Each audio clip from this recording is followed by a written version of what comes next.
How many times have you heard this phrase, you can't please everyone? It depends on who you are talking to. Somewhere in the world, it's said every single day. Hello, everybody, my name is William Baker. I've been happily married for 26 years, 3 months, and 21 days. I met Julia at a Rick James concert in Cleveland, Ohio in 1985. Julia was just beautiful. She was wearing the tightest jeans I had ever seen, a T. That's when I first learned what a camel toe was. I had heard the expression, but had no idea what it meant until I met Julia. She had the sweetest smile and sparkling green eyes. It was like looking at a lake at midnight. Her eyes twinkled. I was blown away at first sight. I was at the concert with my brother Harry and cousin Mike. Harry took us along because his girlfriend Sarah could only go to the concert if her sisters were with her. Sarah was the oldest, Julia was the youngest, and Mike ended up with 230 lb Martha. Martha scared the hell out of me. My height was 185 lb and Mike was smaller than me. Aside from Martha being such a big girl, the night went great. Mike relaxed and enjoyed Martha's company, and Julia and I had a great time ourselves. I hated it when the concert was over. Make a long story short, 6 months later, Julia and I got married. The wedding was a blast and didn't end until 6:30 in the morning. During the night, Julia and I sealed our vows twice before midnight and one more time before we left for our honeymoon. The next 25 years passed like a blur. I turned 46 and had 4 children, William Jr. 24, Mildred 22, Justin 21, and Hank 19. I didn't really like the names Julia chose for the kids, but Mildred was her aunt's name, and the rest were from her favorite boy band. Anything to keep my wife happy because, as the saying goes, if mommy isn't happy, nobody is. Julia was 45, and if I may say so, Julia is and always will be a hot little mommy. Many of our friends found it hard to believe that Julia was the mother of 4 grown children.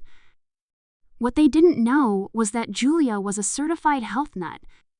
She ran, walked, jogged, exercised, ate right, and lived like a woman on a mission. I hate to admit it, but I had to occasionally buy little blue pills on the black market to keep up with her. Everything was going well until Hank left for college. This caused Julia to change. In some ways, she started wanting sex, more started wearing very revealing clothes, and started showing off her camel toe. Again, a T first.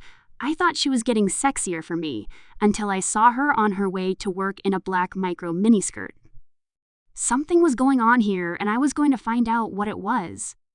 When Julia got home from work, I motioned for her to sit down. She looked at me and said she knew what I wanted to talk about, but she didn't have time right now. William, I have a date, so I'll talk to you in the morning. I know you're upset that I screwed you over like this, but you can either go with the flow or move out. If you file for divorce, it will cost you too much, and it will destroy the kids. I'll end up with half of everything, and you'll be left a lonely, broke old man. Julia said this with a complete lack of respect, and I got the feeling that it had been long planned.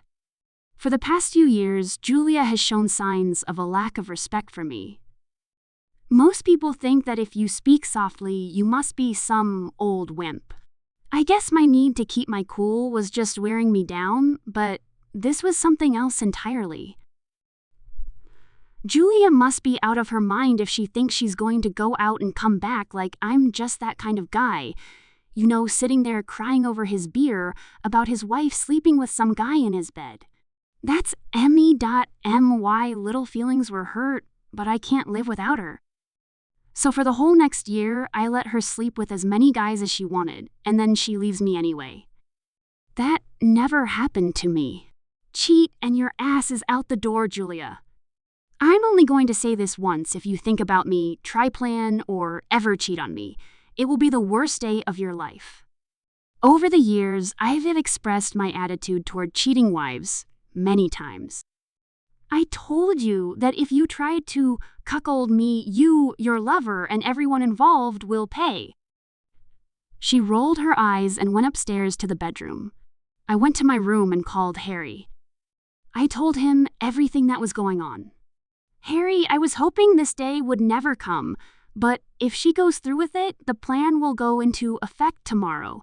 It was a plan we made back in college to save time and money in the event of a divorce. Julia didn't know we didn't own anything. Well, not the house anyway. She owned her car, and so did I, but our house was in Harry's name. Harry's house was in Mike's name, and Mike's house was in my name. Julia wasn't involved because Mike got married before we did, and it was my personal property. If we divorced, there could be problems with Mike and Harry's wives, but we've made provisions for that too. Hopefully, she'll come to her senses and change her mind. Talking to Harry, I heard the front door slam. She had 2 hours to change her mind, and after that, to her, it was 8:30 in the evening. The next morning, Julia finally went home. It was just over 10:00 a.m. Julia was worried about William. She called home several times to see how he was doing, but got no answer. She drove. Julia pondered, trying to figure out how to get William aboard the plane.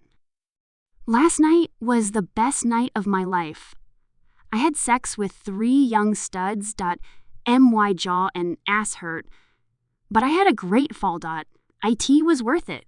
Hell, William will be fine. How do I get William to let this happen on a regular basis? I love him, but I need more than he can give. I will have him until he voluntarily becomes a cuckold. It will be hard on him, but he knows he can't live without this broad. He'll do it because he loves me so much. That was Julia's plan, but William had other plans. When Julia got home, Harry's car was parked in the lot and the U-Haul truck was parked in the driveway. Harry, Mike, and William were loading boxes into the truck. Julia asked Harry what was going on. Harry said the landlord wants you to pack your things and get out of the house. Julia got angry and tried to stop them. Harry called the police. When the police arrived, the first officer asked who the owner of the house was. William raised his hand. The officer pulled William back to the truck, and another officer led Julia around the truck so she could explain her side of the story. While she was talking to the officer, William waved his hand at Harry. William and Harry talked to the police officers for 10 minutes. The officers then discussed the situation between them for a few more minutes. They both approached Julia and asked her to leave the property. Julia asked why she was being forced to leave the house and Harry was being allowed to stay. The officer told her that the homeowner wanted her to leave.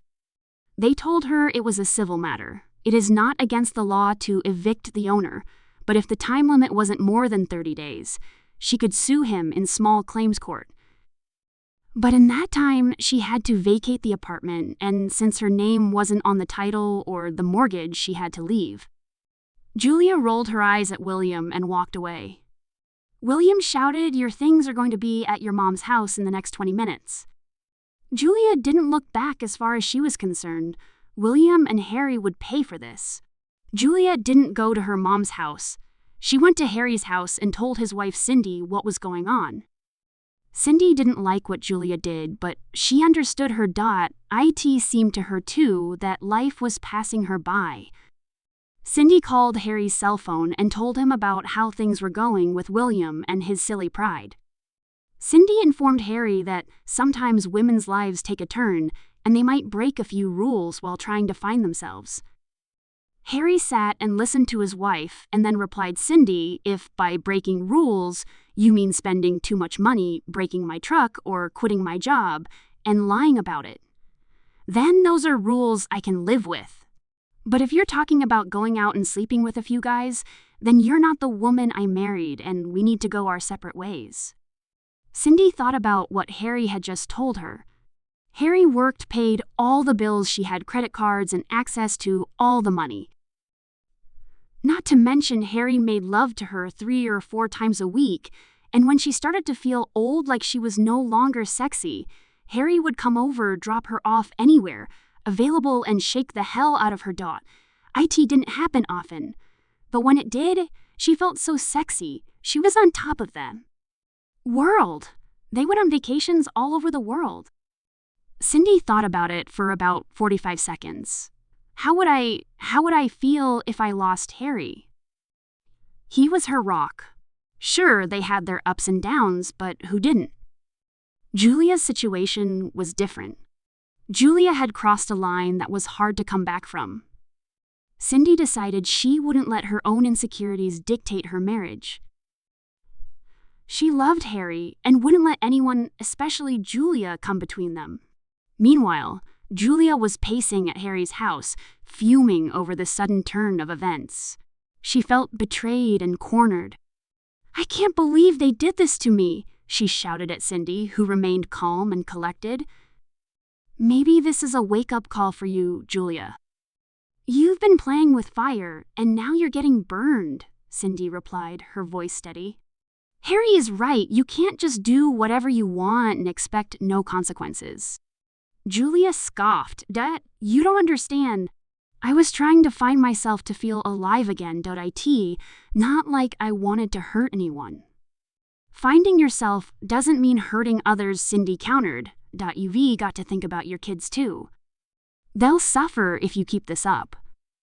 Realizing that her choices had repercussions, Julia's anger shifted to sadness. "What am I going to do now?"